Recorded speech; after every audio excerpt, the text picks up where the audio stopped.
Hey fashion lovers, welcome to the Fashion Try-On. If you want to support our channel, please be sure to like and subscribe. And if you like any of the items you see, be sure to check the description for links and discounts. Today we are headed back to Barbie Land to take a look at the I Am Kenough Ken doll.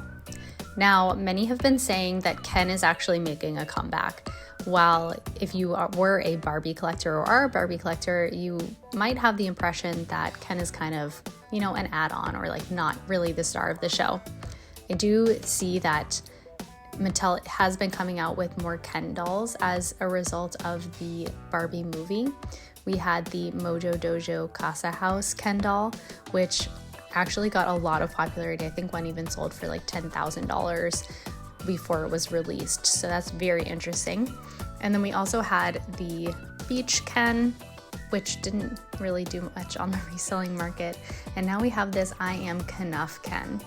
Now, the Mattel also released a matching hoodie for, a person to wear to match this I Am Kenough doll. So if you did pick up that hoodie, this might be, an awesome little add-on to carry around, even if for like a Halloween costume, or if you do like that, more advanced co-ord feel.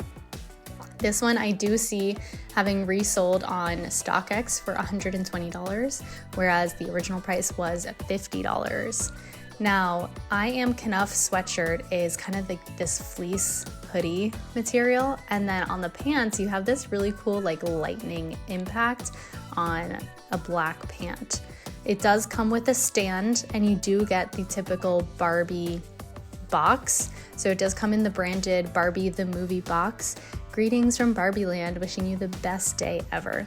So I do think that this one is an awesome addition if you like to reenact the Barbie movies, if you have the whole collection, or if you have the Mojo Jojo Casa House Ken.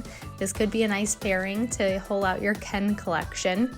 And that is all we have today. So let me know in the comments below if you like this one, if you're thinking of getting it. Thanks for watching, and be sure to subscribe.